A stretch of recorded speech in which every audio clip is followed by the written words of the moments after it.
y gracias por acudir a esta presentación. Después de todo lo que ha comentado David, pues no sé, casi no sé por dónde empezar. Pero bueno, voy a intentar durante los próximos minutos contaros algo al respecto de lo que serían las investigaciones y tendencias actuales en la evaluación del recurso solar. Título quizá excesivo, a lo mejor precipitado, porque no nos vamos a centrar en una parte muy concreta de lo que sería la energía solar. Antes de nada, me gustaría que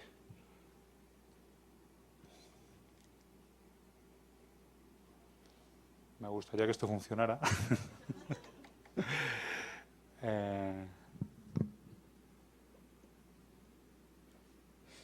Bien, antes de nada, y después de la presentación personal mía, me gustaría contextualizar un tanto lo que es mi línea de trabajo y actividad dentro del grupo de radiación solar de CIEMAT. CIEMAT, para los que no conozcan, es un organismo de investigación público dependiente del Ministerio de Economía, Industria y Competitividad desde el viernes pasado, aunque aquí falta industria. El viernes pasado hubo cambios ministeriales en el gobierno español y ahora somos Economía, Industria y Competitividad. Y tal y como el propio nombre del ministerio que colgamos ahora indica, realizamos una actividad muy ligada a lo que es el sector industrial y en el caso concreto de la División de Energías Renovables del Departamento de Energía, muy cercano a lo que es la energía. Las siglas CIEMAT corresponden al Centro de Investigaciones Energéticas, Medioambientales y Tecnológicas y, como os digo, dentro del Departamento de Energía y Energías Renovables, el Grupo de Radiación Solar trabaja en lo que serían las aplicaciones energéticas de la energía solar. La radiación solar tiene otras muchas propiedades y componentes y aplicaciones, pero durante esta presentación no voy a hablar de ellas, básicamente porque mi experiencia es limitada y nos dedicamos a ello. Estoy hablando de lo que sería las aplicaciones fotoquímicas de la radiación solar, las correspondientes aplicaciones medioambientales, lo que sería la degradación de materiales por ultravioleta.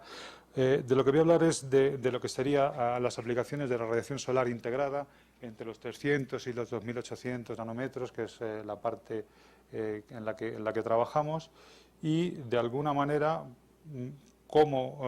las líneas de investigación y los trabajos en los que estamos implicados o hemos estado implicados y cómo esos trabajos, cuáles son las líneas de futuro que vemos para ese tipo de trabajo. El grupo de radiación solar es un grupo que lleva trabajando en el CIEMAT desde hace ya casi 25 años. Y en la actualidad somos 5 los investigadores titulares que trabajamos en este grupo, más 2 técnicos que tenemos en una de nuestras instalaciones. Y fundamentalmente trabajamos en tres, si queremos estructurarlo, en 3 grandes bloques. Un bloque que sería el desarrollo e implementación de modelos para estimación de radiación solar, componentes y otro tipo de aplicaciones. Otro grupo que trabaja fundamentalmente en lo que sería medida y caracterización de la radiación solar, en el que nos dedicamos a la optimización de metodologías de medida, ensayo de prototipos, evaluación de comportamiento de sistemas y demás. Y una línea que le hemos decidido dar peso como línea, que sería el desarrollo de aplicaciones que permiten el acceso a la información de los resultados que estamos obteniendo. Es decir, es algo relativamente nuevo, que ha surgido en los últimos años y que fundamentalmente lo que pretende es que todos aquellos resultados que son susceptibles de poner a disposición de la sociedad estén de una manera clara en manos de los gestores, los centros de decisión a la hora de establecer políticas de aprovechamiento energético, de mejora o de subvención de determinadas tecnologías. de alguna manera esquemática y como introducción, como os digo, a la presentación, dentro de la línea de modelización de la radiación solar, tratamos fundamentalmente con lo que sería el desarrollo de modelos empíricos de estimación de componentes o de remuestreo y aumento de la resolución temporal espacial de los datos, la modelización de la radiación solar a partir de imágenes de satélite.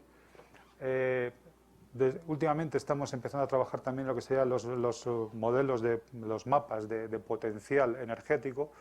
Van más allá de lo que sería la propia energía solar recibida, sino la capacidad en función de el uso del terreno, inclinación, sombreamientos por obstáculos naturales o en entorno urbano, es estimar la cantidad de energía que es susceptible de producir una determinada localización geográfica en función de la radiación solar, su geomorfología, su distribución urbana o su distribución topográfica y el tipo de tecnología que pretendemos utilizar en esa región. Trabajamos también en la generación de series características, series que, como veremos adelante, son imprescindibles a la hora de diseñar y evaluar el funcionamiento de sistemas, y lo que sería la predicción de la radiación solar para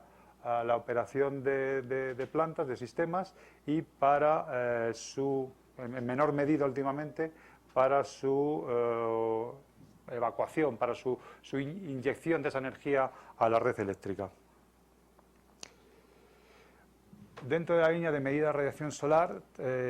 estamos trabajando en instrumentación fundamentalmente en dos líneas, lo que sería la calibración de instrumentos y la evaluación, más que desarrollo. Todavía no tenemos capacidades suficientes como para desarrollar, pero sí para evaluar prototipos de radiómetros que se pretende que sean obviamente de bajo coste y mantenimiento. Y también tenemos alguna experiencia en lo que sería la identificación de emplazamientos para instalación de estaciones radiométricas, lo que sería una optimización de recursos a la hora de montar una red con el menor coste posible.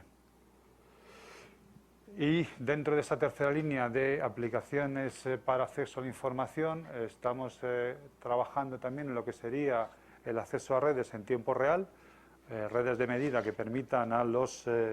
operadores y a los tomadores de decisiones tener una información en tiempo casi real de lo que está sucediendo a nivel espacial,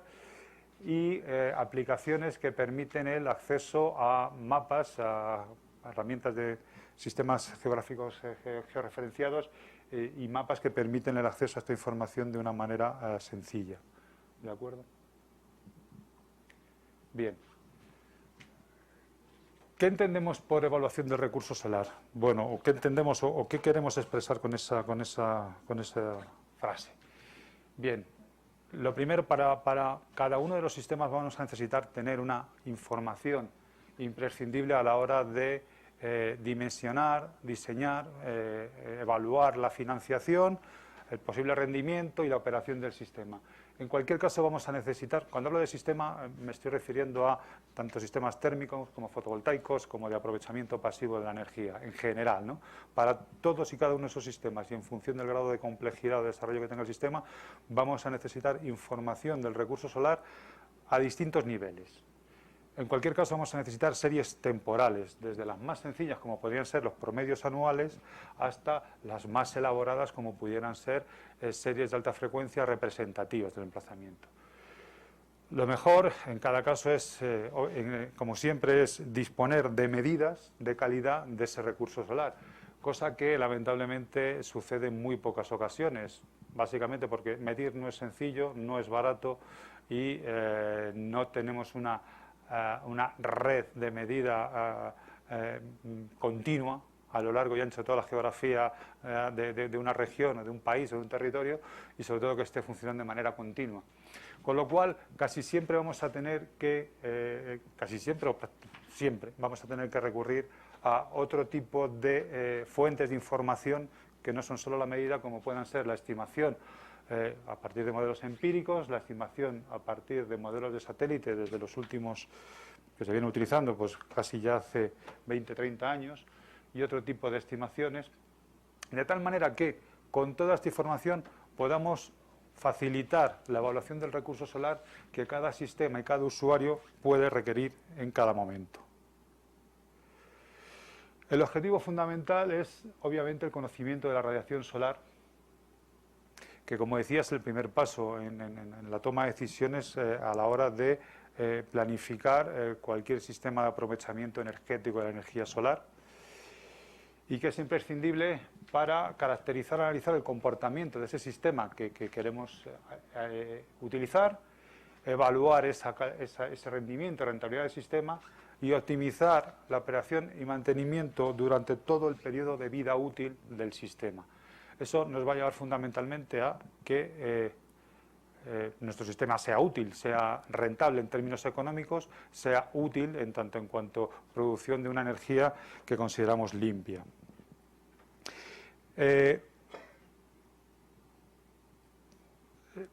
La presentación la voy a estructurar de tal forma, formalmente, como si pretendiéramos desarrollar un proyecto en el que vamos a requerir una serie de datos, una serie de información, y cómo las líneas de investigación actuales se adaptan a esas necesidades del proyecto. La elección de esta metodología, de este guión, ¿no?, en mi plática de hoy es, como os digo, porque mi experiencia laboral en el Centro de Ingeniería de Trabajo, estamos muy ligados a la industria y estamos muy acostumbrados a intentar resolver los problemas o las demandas que nos plantea la industria, fundamentalmente. Entonces, el avance industrial tiene una serie de procesos y de repente pues aparecen algunos agujeros, algunos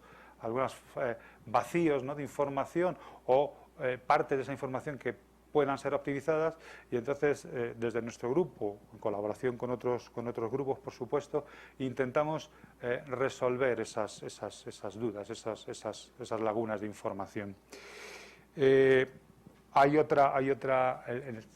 tipo de sistemas, que no sería el sistema propiamente dicho de producción energética, hay otro tipo de cliente, ¿no?, para nuestras investigaciones o motivador de nuestras líneas de trabajo, que son los organismos públicos que regulan la utilización de esos sistemas o el aprovechamiento de esos sistemas, que en ese caso, pues de oficio, siendo parte de la estructura ministerial del Gobierno de España, somos requeridos en comisiones o en comisiones de estudio para el desarrollo de normativas o para el desarrollo de legislación. De alguna manera resumida, las 4 fases principales en las que podemos establecer el desarrollo de un proyecto de aprovechamiento energético de energía solar sería: una primera fase, un estudio de prehabilidad, donde se identifica o se pretende identificar cuál es el lugar más adecuado para el desarrollo del proyecto, incluso cuál es la tecnología y si es susceptible de tener algún tipo de apoyo económico o subvención por parte de organismos públicos o privados. Hay una segunda fase donde vamos a analizar lo que sería la viabilidad del proyecto ya de una manera más próxima al emplazamiento que hemos elegido y a la tecnología que vamos a aplicar. Una tercera fase sería cuando vamos a necesitar empezar a construir y vamos a necesitar de una financiación en la mayor parte de los casos, en la mayoría de los casos por parte de terceros, y una cuarta y última fase que abarca todo el periodo de vida útil del proyecto y que supone que implica qué necesidades vamos a seguir teniendo de conocimiento del recurso solar para que el proyecto, el sistema, funcione en las mejores condiciones posibles. En cada una de estas 4 fases varían los requerimientos de conocimiento del recurso solar que son precisos para la correcta ejecución de estas fases, y obviamente también varía la cantidad de esfuerzo económico o de rentabilidad, de retorno económico que vamos a recibir, todo obviamente en función de cuán buena haya sido nuestra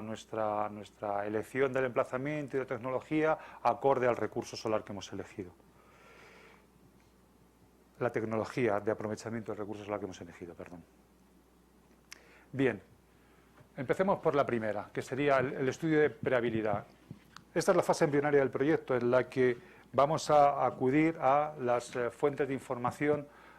más cercanas que tengamos disponibles, lo que son las bases de datos de radiación solar medidas existentes o las bases o esos datos estimados, ¿no?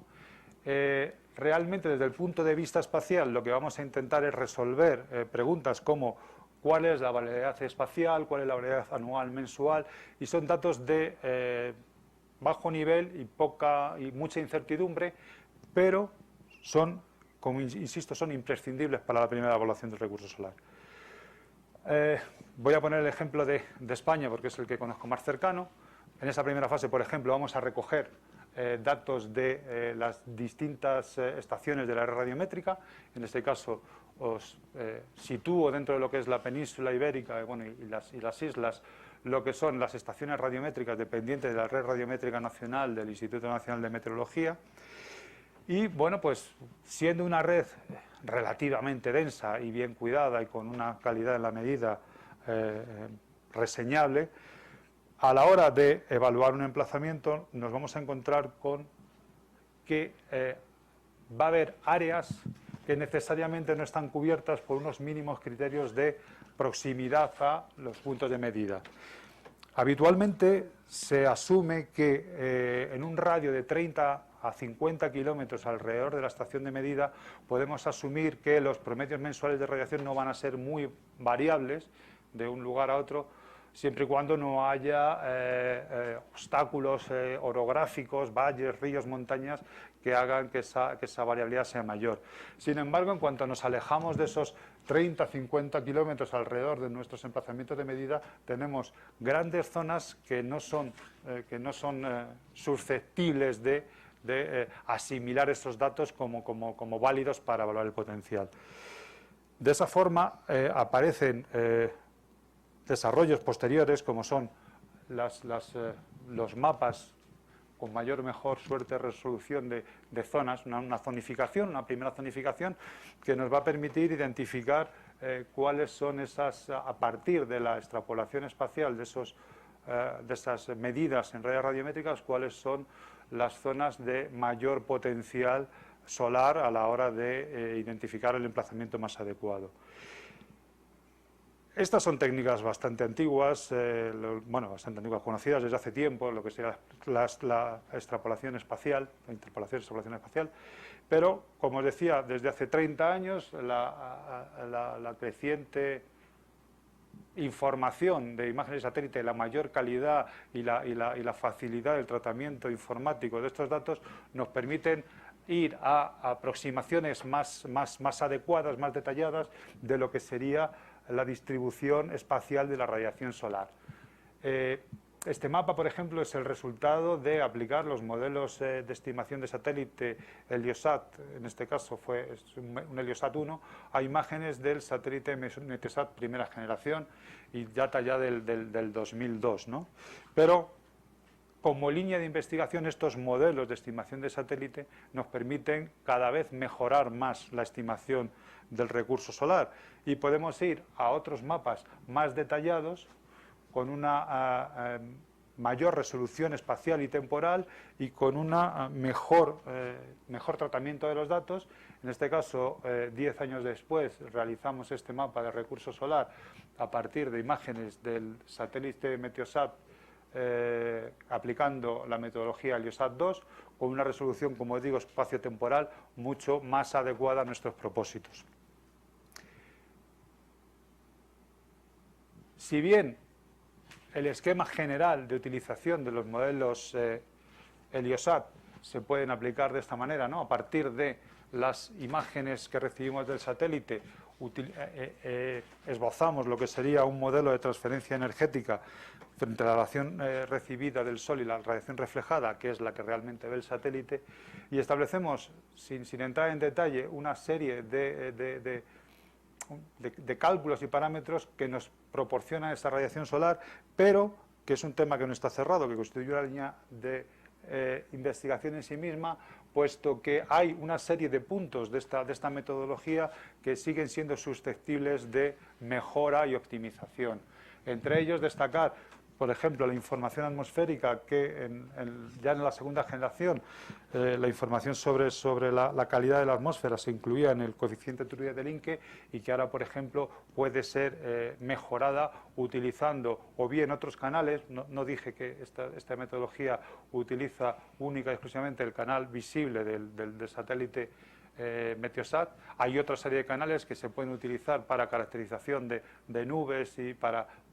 y información de otros satélites que puede utilizarse para mejorar lo que sería el contenido en aerosoles, la información correspondiente al contenido de aerosoles de la atmósfera, etcétera. Se pueden realizar también reajustes en lo que sería la modelización que me lleva de la nubosidad a la radiación recibida, aplicando modelos empíricos de los que comenté al principio, modelos empíricos que permiten ajustar localmente cuáles son las relaciones que existen entre la cobertura nubosa y la radiación global y posteriormente a la difusa. Se puede utilizar información de otros canales del satélite que me permitan identificar con mayor precisión el tipo de nubes que estoy teniendo en una localización concreta, etcétera. Esta sería una línea muy interesante de información, de evolución de la metodología de estimación de la radiación solar a partir de imágenes de satélite. De igual manera, también es interesante lo que sería utilizar técnicas de combinación en la que, además de lo que sería la estimación con modelos más o menos conocidos como el Heliosat, podamos utilizar información procedente de los modelos numéricos atmosféricos y la medida en tierra, que no vamos a descartar en ningún caso, como dije desde el principio, de tal manera que a partir de estas medidas y estas estimaciones y las salidas de los modelos de predicción numérica podamos optimizar lo que sería el modelo de estimación de la radiación solar. Y en este caso os presento un trabajo en el que participamos hasta finales de 2015 para la elaboración de un atlas solar en Vietnam. En el caso de Vietnam en concreto, la red radiométrica prácticamente era inexistente y lo único que nos facilitaron fueron datos de insolación, no fueron datos propiamente dichos de energía recibida, sino de horas de sol recibidas en 171 estaciones de Vietnam. Entonces hubo una modelización empírica de los valores de radiación global sobre superficie horizontal a partir de insolación, que se combinó con la salida de los modelos numéricos y la estimación a partir de imágenes de satélite. Esas metodologías de combinación constituyen en sí mismo también una línea interesante a la hora de mejorar los resultados de nuestra modelización. Obviamente hay otra serie de productos que no requieren de interacción por parte de los usuarios, que ya han desarrollado otros equipos de investigación y que están a nuestro alcance de manera gratuita, como serían, por ejemplo, los resultados que nos proporciona Suera, o en el caso de Europa y África, los resultados de PBGs. Pero tanto en uno como en el otro caso, me gustaría recordar que estamos hablando de datos que nos sirven para la primera fase. Vamos a tener datos promedios mensuales o medias anuales, ¿de acuerdo? De tal forma que nos sirven como para tomar decisiones en esa primera fase, pero se nos quedan cortos cuando iniciamos la segunda fase. La segunda fase, cuando ya hemos identificado la región donde creemos que es susceptible realizar un proyecto de aprovechamiento energético de energía solar, una vez identificada esa fase, lo que se recomienda obviamente es comenzar a medir in situ, en el emplazamiento en cuestión. Habitualmente por cuestiones de competencia, ¿no? Y con posibles competidores, valga la redundancia, que puedan estar interesados en ese emplazamiento y demás, lo que se hace es identificar varios emplazamientos circundantes a la zona donde nos interesa y poner varias estaciones de medidas que miden simultáneamente. Se va a pretender que sea una medida de calidad y que nos permitan hacer un modelado a corto plazo y puedan ser utilizadas más adelante a largo plazo para el reajuste de modelos. Desde el punto de vista del recurso solar, ¿qué es lo que vamos a desear? Bueno, vamos a desear empezar a trabajar con series horarias. Vamos a dar el paso de la base de datos mensual, anual, a la base de datos horaria. Recomendamos las medidas en situ y vamos a intentar disponer estas series horarias. Estoy hablando de iniciar una campaña de medida, con lo cual yo no podemos estar esperando un año hasta que tengamos la primera serie de medidas, con lo cual recurriríamos a las estimaciones a partir de imágenes satélite que hablamos anteriormente o a los modelos numéricos, pero ya no iríamos a valores promedio mensual, ya necesitaríamos series horarias, series diarias, series horarias como mínimo, para tener, y obviamente cuanto más largas sean esas series, mejor. Con estas series, ¿qué vamos a caracterizar? Bien, vamos en primer lugar a evaluar la posible variabilidad espaciotemporal de esas series. En este caso, por ejemplo, os presento una variación interanual en Estados Unidos, realizada por GRIMAR hace unos pocos años, mes a mes. Esta es una representación de la variabilidad en rangos intercuantílicos a lo largo del año en la península ibérica a partir de datos de 2 modelos. Digamos que esta es una información añadida a la información de los promedios mensuales que teníamos antes, que me dice no solamente qué cantidad voy a esperar recibir durante un año o durante un mes en una localización concreta, sino cómo va a variar a lo largo del año o a lo largo del mes esa cantidad de energía recibida, de tal manera que me permita empezar a pensar en qué tipo de sistema de aprovechamiento voy a utilizar y cómo voy a, por ejemplo, solventar estos problemas en zonas de alta o de media variabilidad. Digamos que una de las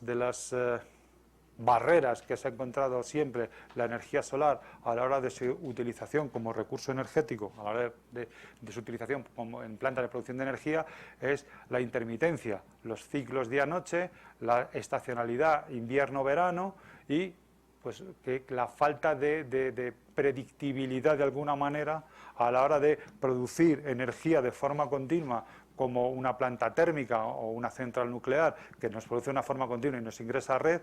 La energía solar necesitamos, tiene ese hándicap, ¿no?, a la hora de ingresar a red la energía producida, que es esa intermitencia, ¿no? Entonces, en función de los resultados de la radiación solar, de la estimación que tengamos de la variabilidad y demás, podremos diseñar sistemas de almacenamiento o sistemas alternativos que me permitan de alguna manera hacerla, hay una palabra que se me ha olvidado, hacerla gestionable, ¿no? Los operadores de las redes eléctricas hablan de gestionabilidad cuando saben que van a recibir una cantidad de energía de forma continua y constante a lo largo del tiempo, y es una de las primeras cosas que les aterra de las energías renovables, eólica, solar y demás, que no van a poder garantizar eso. Hoy por hoy se puede garantizar diseñando bien los sistemas y diseñando sistemas auxiliares, o bien de almacenamiento o bien de cogeneración. Pero bueno, como os decía, en esta fase de viabilidad empezamos a jugar con esas variables. Ya no solamente la cantidad que voy a recibir a lo largo del año o a lo largo de un mes en función de esas primeras aproximaciones que hemos hecho, sino cómo va a variar a lo largo de ese año o a lo largo de ese mes, de tal manera que a la hora de planificar mi proyecto sea capaz de suplir esas entre comillas, carencias. Hay como punto final en esta fase están los TMIs, lo que señalan los años meteorológicos tipos, que hoy por hoy son imprescindibles a la hora de simular los sistemas de producción energética que queramos implementar.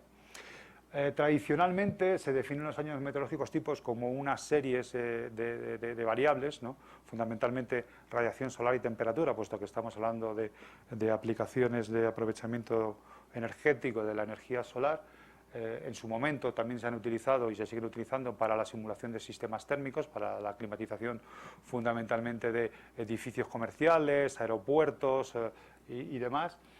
En fin, se utilizan estas series. En origen eran series horarias que tenían las 8.760 registros que compone las horas que tiene un año, y serían series que representan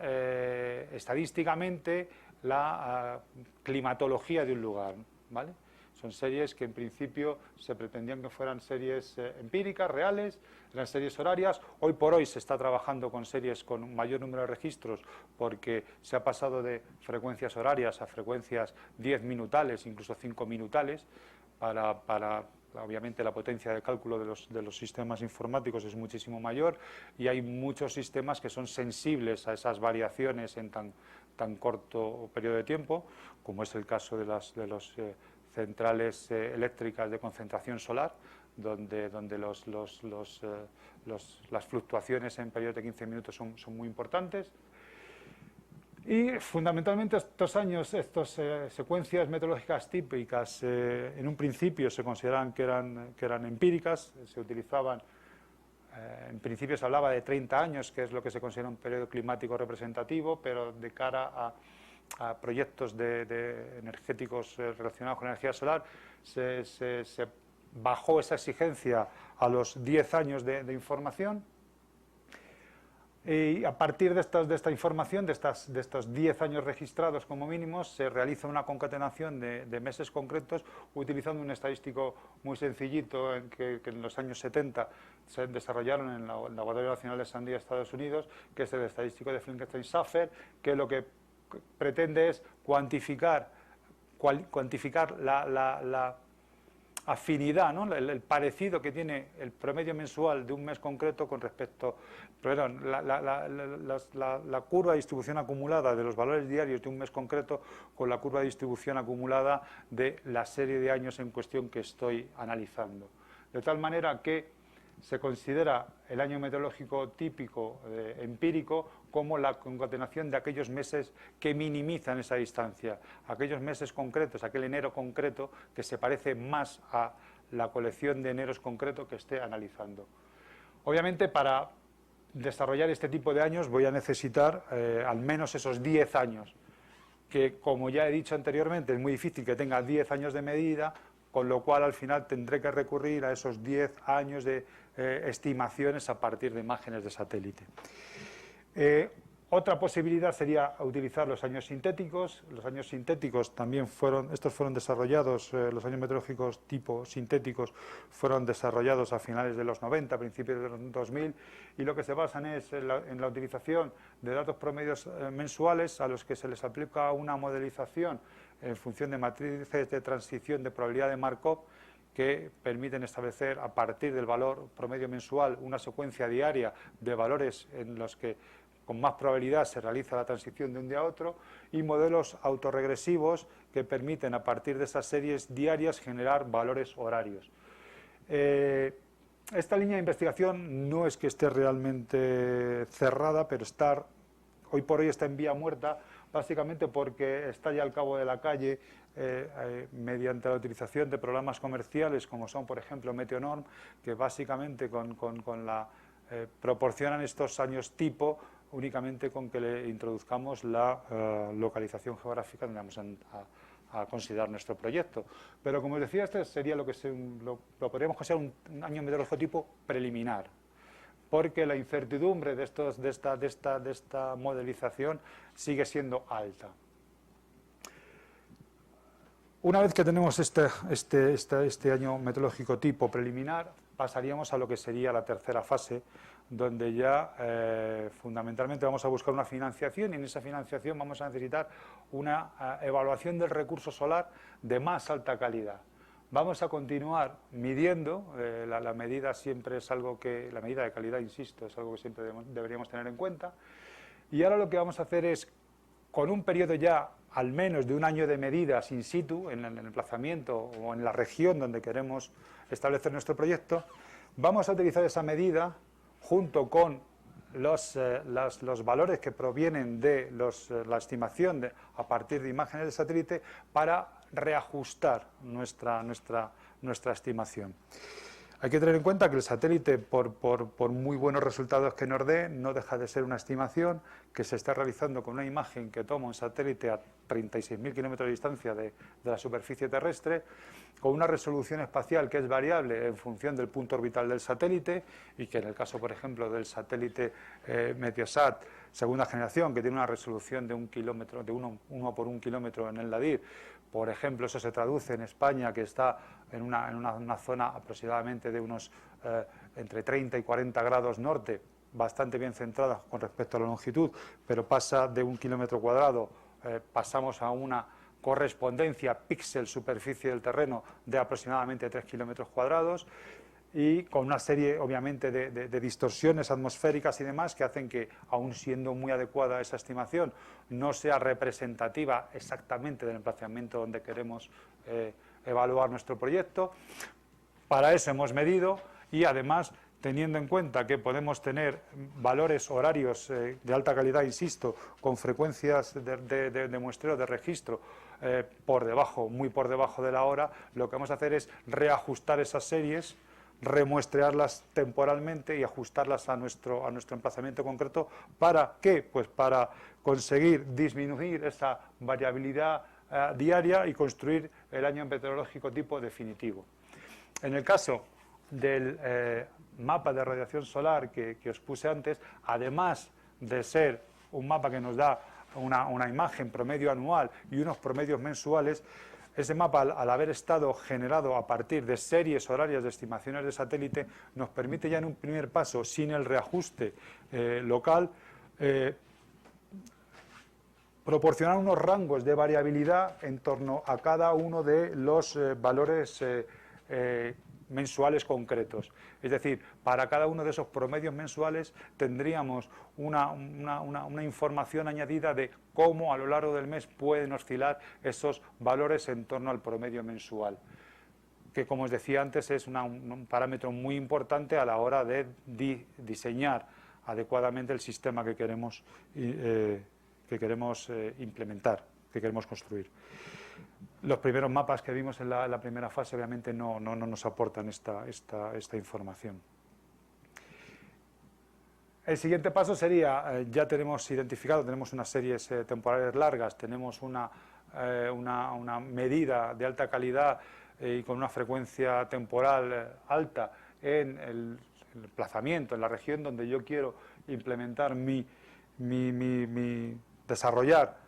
mi sistema de aprovechamiento energético, y eso nos ha dado lugar a realmente esto es una línea de investigación muy nueva, prácticamente los últimos 4 o 5 años es cuando se ha venido desarrollando, que sería lo que denominamos o podemos denominar años tipo estadísticos, que parten de series de datos medidos de muy alta calidad y al menos un año, me refiero a que estén representados todos los meses, todas las altitudes solares del año dentro de esa serie, y promedios mensuales de radiación solar a partir de series largas. Es decir, en la mayor parte de los casos tendríamos series estimadas a partir de imágenes de satélite, series largas, con una frecuencia de horaria además, pero tendríamos promedios mensuales y tenemos años de alta calidad medidos in situ. ¿Qué es lo que vamos a hacer? Pues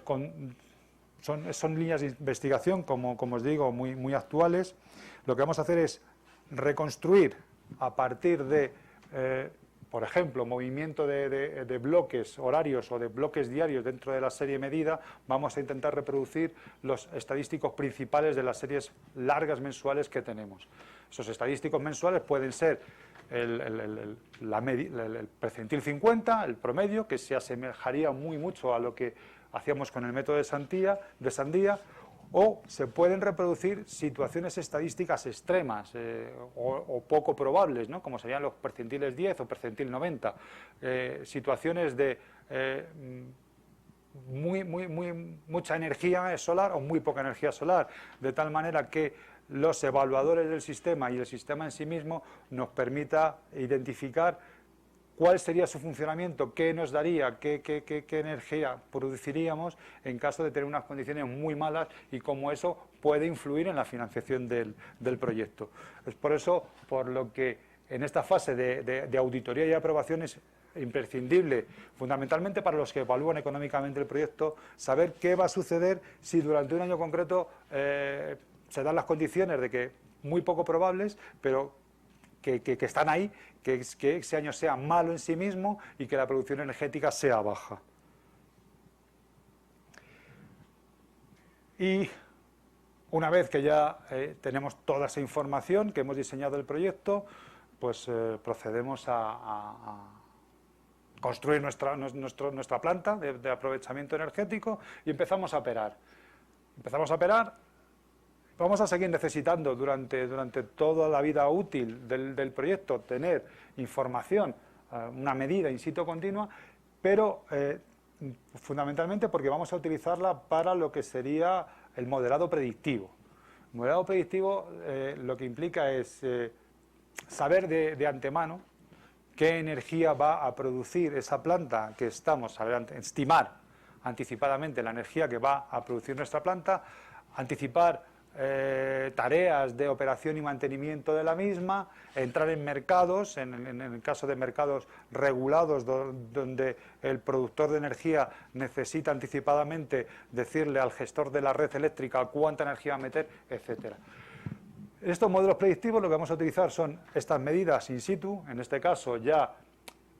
vamos a desmontar nuestro trípode que tenemos ahí montado, y dentro de lo que sería la planta en general vamos a poner probablemente o deseablemente varias estaciones de medida. Vamos a utilizar modelos de estimación,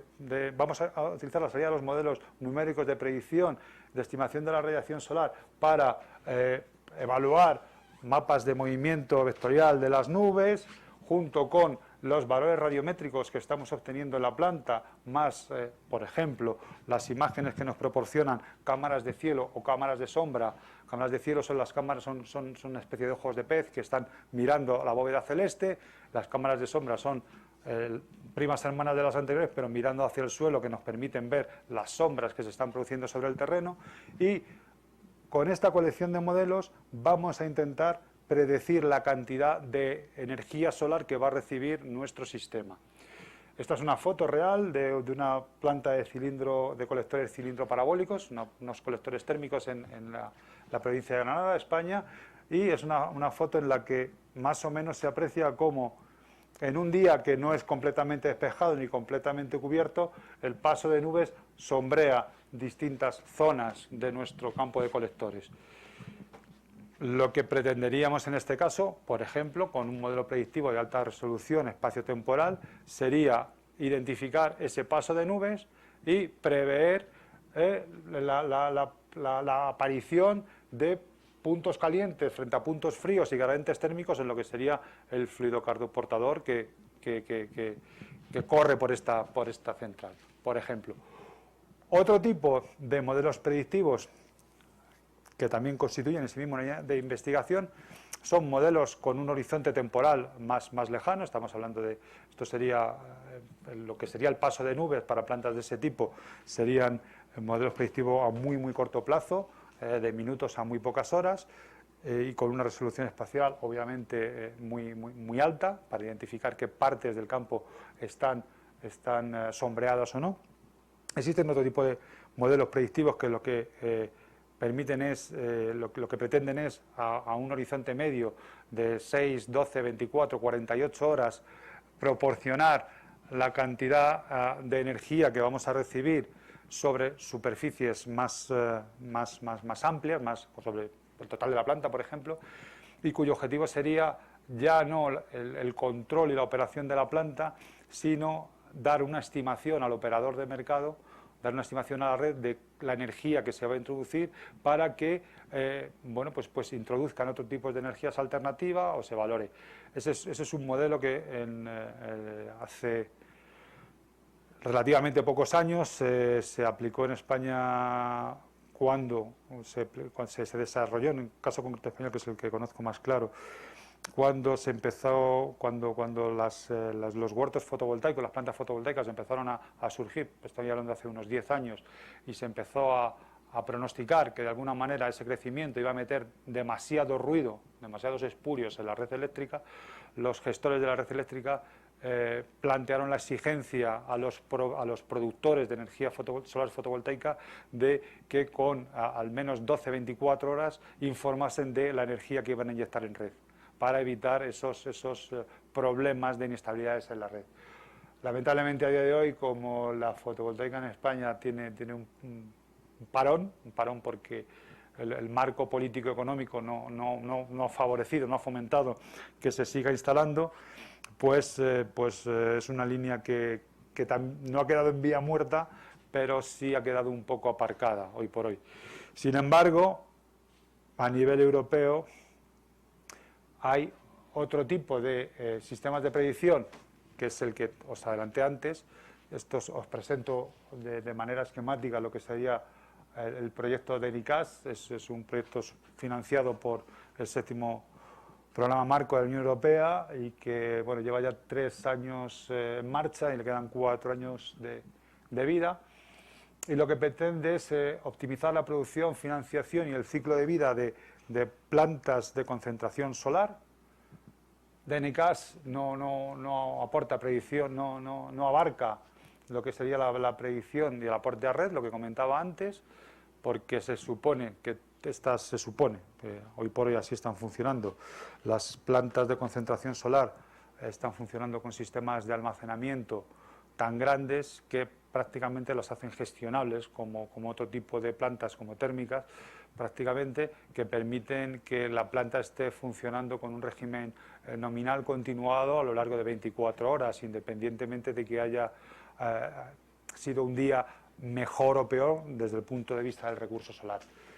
Este proyecto, insisto, lo que pretende es optimizar la producción, financiación y el ciclo de vida de estas plantas. Plantas de concentración que puedan ser concentración solar para aplicaciones térmicas o concentración solar en aplicaciones fotovoltaicas. En el caso de las plantas térmicas, fundamentalmente lo que pretende este proyecto es optimizar el control del almacenamiento térmico y el desapuntamiento de algunos de los concentradores para evitar problemas de sobrecarga en función de la predicción y mejorar los procesos de transferencia de masa y calor en los fluidos. La mejor estrategia de operación para estas plantas precisa de un nowcasting. Nowcasting es una predicción a muy corto plazo y esta predicción nowcasting se va a utilizar en estos sistemas de control que no son instantáneos, ¿vale? Ahí sobra una L. Los sistemas de concentración solar de potencia térmica no responden de manera instantánea, con lo cual el disponer de esta información con una antelación suficiente me van a permitir operar mejor con ellas. En el caso de los sistemas fotovoltaicos, fundamentalmente lo que me van a mejorar, lo que me van a permitir estos sistemas de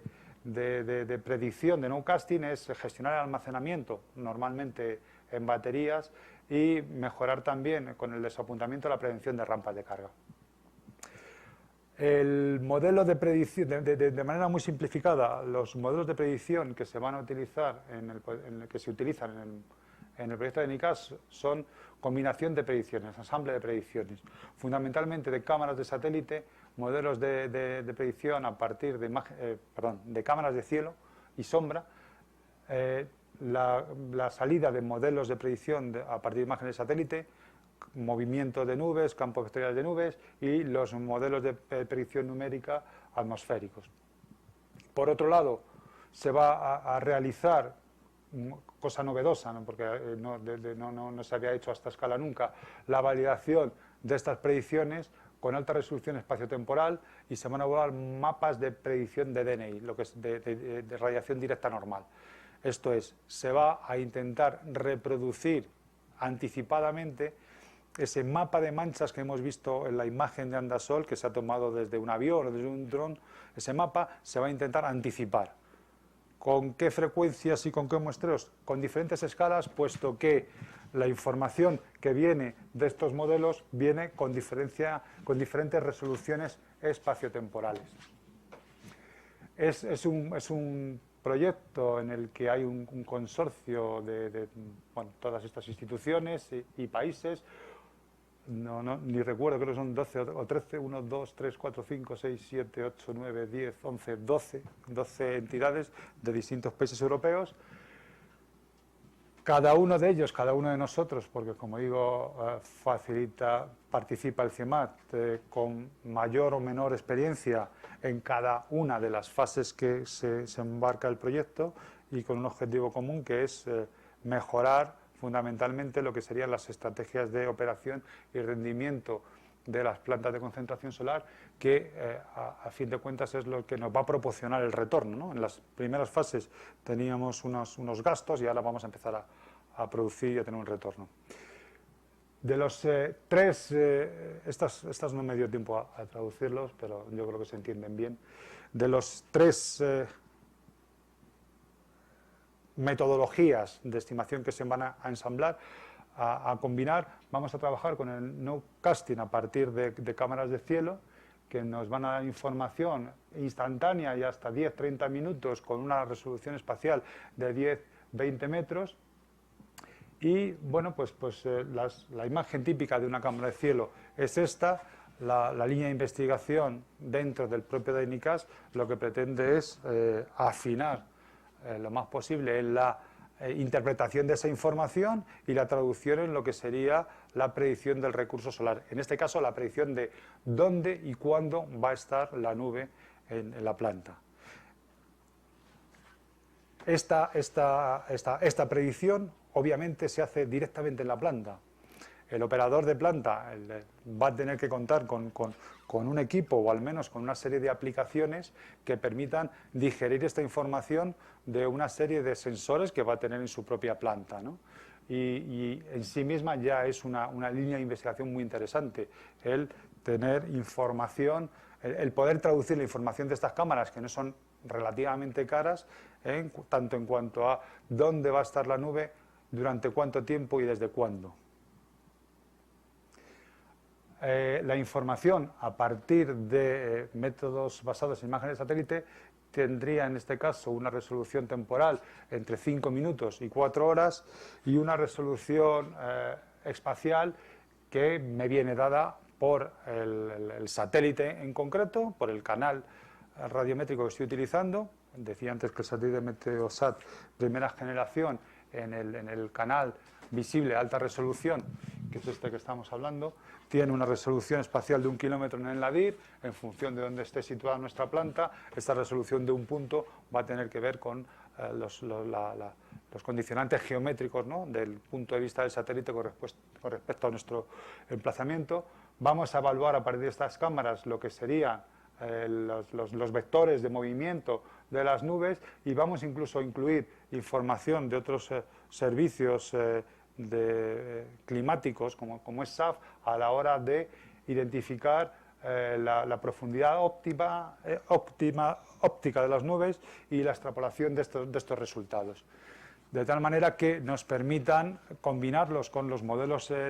numéricos de evolución atmosférica y obtener así un resultado mejor. Estos serían los modelos. En el caso concreto, los modelos numéricos de evolución atmosférica tienen una resolución en este caso de 1 a 4 horas temporal y una resolución espacial de 1 a 3 kilómetros. En este caso concreto porque del proyecto, porque estamos utilizando una reformulación de un modelo que ya tenía uno de nuestros socios, que es CENER. Vamos a adaptarlo.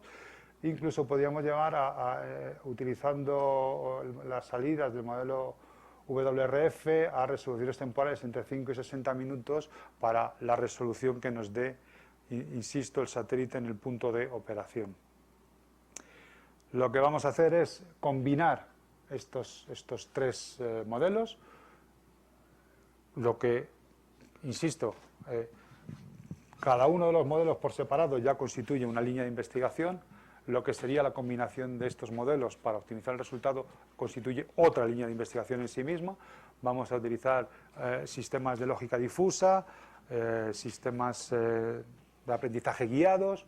una serie de herramientas de las que poco os puedo decir porque es precisamente en donde se encuentra ahora el proyecto. En el último año, durante los 3 primeros años, hemos desarrollado independientemente cada uno de los modelos y ahora los desarrolladores de cada uno de los modelos por separado van a suministrar sus resultados, sus aplicaciones para elaborar el ensamble de los 3 modelos y validarlos en un campo de ensayo real único, como es la plataforma solar de Almería, donde en una de las fases del modelo también y me retrotraigo a las primeras transparencias cuando hablaba de medir, en un área de aproximadamente 4 o 5 kilómetros de radio, puede tener la PSA, se han instalado 21 estaciones radiométricas, donde se está midiendo de forma continua radiación global y directa, desde el inicio del proyecto, desde prácticamente a los 3 meses de iniciarse el proyecto se ha empezado a medir de forma simultánea en estos 21 puntos. Creo que actualmente se han caído 2 por problemas físicos del propio punto, de las propias estaciones, físicos y económicos. No se han podido sustituir esas estaciones dañadas. Pues como os decía, en ese área espacial tan reducida disponemos de 20 aproximadamente estaciones que están midiendo con una resolución temporal de 10 minutos, si no recuerdo mal, radiación global y directa de forma simultánea, apuntando a una base de datos. Realmente el gestor de la base de datos es esto que veis aquí, es este print screen, es el gestor de datos, donde se recogen todos esos datos de forma simultánea, es decir, todos los datos recogidos son simultáneos, lo cual nos permite identificar qué es lo que sucede en una parte de nuestra área con respecto a la otra, si hubiera un paso de nubes o lo que fuera. Esa es la estructura, el diseño de la red de medida, de la red radiométrica experimental en la PSA, y además de esa red se han instalado en la propia plataforma una serie de cámaras de cielo y una serie de piranómetros muy densa. Esos piranómetros, esos puntos no constituyen en sí mismo parte de la red radiométrica, porque son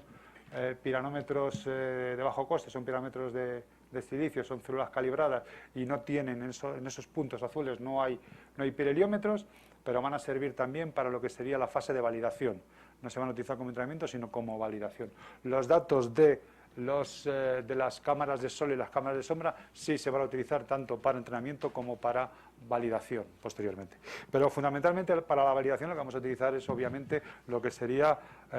el campo de diamantes, el campo de piranómetros que está en torno a una línea de cilindros parabólicos, y los datos de las estaciones, de las estaciones radiométricas que hay en toda la plataforma solar de Almería. Y de esta forma hemos pasado por todos los requerimientos que un proyecto, que un emprendimiento nos va a requerir desde el punto de vista del recurso solar. Cómo hemos ido, cómo a través de estas fases hemos ido aumentando la necesidad de información en mayor cantidad y calidad, y de alguna manera voy a resumir lo que serían las líneas de investigación,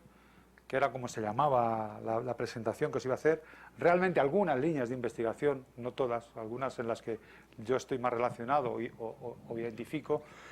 relativas a las separadas en paquetes, ¿no? Los paquetes que os comenté antes, cuáles son algunas de esas líneas de investigación que actualmente requieren, o la industria, la sociedad requiere. Desde el punto de vista de la medida de la radiación solar, fundamentalmente sería interesante trabajar en la reducción de los costes de los radiómetros y el aumento de su calidad. El montar una red radiométrica, el montar una estación radiométrica, no digamos ya una red, es una aventura cara en sí misma, pero que se puede mejorar.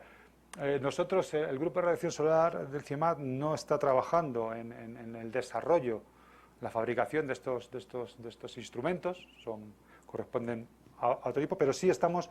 participando en la evaluación y en la validación y en la calibración de estos elementos, como pueden ser, pues no sé, los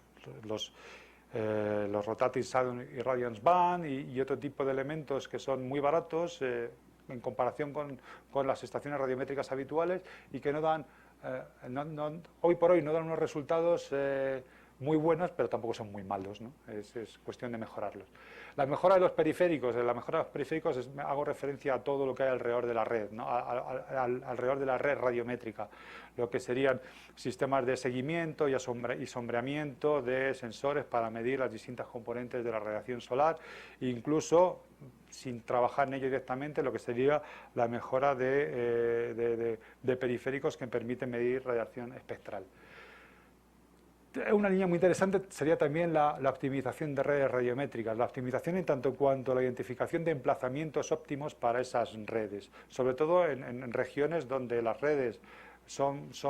de baja densidad o ni siquiera existen. ¿Cómo optimizar una red radiométrica? Requiere de líneas de investigación que permitan, mediante la identificación en clúster o categorías, lo que serían zonas o bien de similares niveles de radiación o bien de niveles de radiación, temperatura, humedad, variabilidad espaciotemporal de la radiación solar, proximidad o no a redes de transporte, de comunicación, abastecimiento, de tal manera que se facilite el mantenimiento en sí de la propia estación. Y esas técnicas de identificación de emplazamientos óptimos también constituyen en sí una línea de investigación muy relacionada con los grupos, con otros grupos que trabajan con sistemas GIS, con sistemas de información geográfica, ¿de acuerdo? Y una cuarta línea de investigación muy relacionada con la medida de la radiación solar sería la cualificación y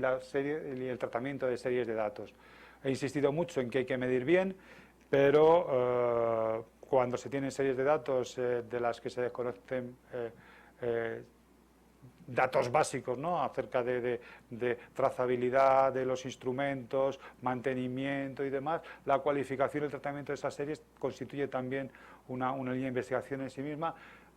dentro de lo que sería la minería de datos, ¿no?, la extrapolación, corregir algo tan trivial como es el registro temporal de esas series de datos, no es un problema tan trivial en sí mismo, identificar los posibles mal funcionamientos de equipos y aparatos a partir de una serie de datos nos va a permitir recuperar, salvar, rescatar, ¿no?, del cubo de la basura algunos de estos datos que, como decía al principio de mi presentación, no son tan frecuentes ni tan abundantes. Dentro de la modelización de la radiación solar es quizá donde más líneas de investigación abiertas hay y probablemente más allá en el futuro. No nos podemos olvidar, no está todo dicho, en lo que sería el desarrollo de modelos empíricos regionales o locales que nos permitan la estimación de las distintas componentes de la radiación solar, o bien ajustes locales que nos van a permitir luego mejorar las estimaciones procedentes, por ejemplo, de los modelos de estimación a partir de imágenes de satélite, que, como dije también durante la presentación, aunque están muy evolucionados, son susceptibles de mejora, teniendo en cuenta, desde mi punto de vista al menos, la incorporación de información de otras plataformas, de otros satélites con distintas resoluciones espaciotemporales, de otros canales o de algunos de los parámetros que intervienen en lo que es la modelización de la radiación solar. Los distintos análisis de variabilidad espaciotemporal de esas series que me van a permitir obtener un valor añadido a la hora de evaluar mi recurso. La modelización de los incrementos de resolución espaciotemporal de los datos registrados, en la mayoría de los casos, en el mejor de los casos, perdón, los modelos de estimación de la radiación solar a partir de imágenes de satélite, como dije, en la actualidad tienen una resolución temporal, en el mejor de los casos, de 15 minutos. Hay muchas aplicaciones que requieren información con una frecuencia mayor, con lo cual el análisis de series radiométricas de alta frecuencia me va a permitir el reajustar esas series que me dan como salida los modelos de estimación a partir de imágenes de satélite. La metodología de generación de series representativas, que es una línea, como os dije, muy nueva y que en la actualidad la Agencia Internacional de la Energía está apoyando en una... No sé si es no es una tarea en sí mismo, pero es un previo, una tarea que han denominado como Beyond TMY, es decir, qué hay después del TBI, qué hay después de esa serie horaria, hasta dónde puedo llegar a la hora de caracterizar el recurso solar. Y obviamente, y con un recorrido hoy por hoy muy largo, serían los modelos predictivos, tanto para la operación como de una planta, operación y gestión de planta, como la operación y gestión de redes, de smart grid, de redes locales y de autoconsumo. Y por último, la gestión de la información, pues bueno, tiene menos que ver directamente con lo que es la radiación solar, pero con la ayuda de los sistemas GIS y con la colaboración con los grupos que se dedican a investigar en estos sistemas, podremos incorporar toda la información que hemos generado anteriormente, hacerla obviamente accesible al resto de la sociedad y fundamentalmente hacerla accesible a los que toman decisiones, ya sea desde el punto de vista del diseño o desde el punto de vista político del desarrollo y fomento de energías renovables, de energía solar. En el caso de la gestión de redes radiométricas, pues obviamente un ejemplo como el que os he puesto anteriormente de la red existente en la PSA, de alta densidad espacial, la gestión de esta red en sí misma ya constituye también un problema de almacenamiento, de tratamiento de la información, de identificar unos protocolos de calidad, cualificación y tratamiento de series de datos, no solamente data mining, sino en tiempo real, etcétera. Y con este resumen de las líneas de investigación o las tendencias actuales, doy por terminada mi presentación. Solamente hacer una puntualización que me he saltado cuando hablaba anteriormente de estas líneas, deciros que el pasado mes de octubre, en el reciente congreso celebrado en Abu Dhabi, Solar Paces, y en el Eurosan, el Congreso Europeo de Radiación Solar, celebrado también en el mes de octubre en Palma de Mallorca, relacionadas con estas líneas de investigación que apuntan directamente al recurso solar, ha habido más de una veintena de presentaciones. Amén de otras presentaciones relacionadas con el recurso solar, como son materiales, como son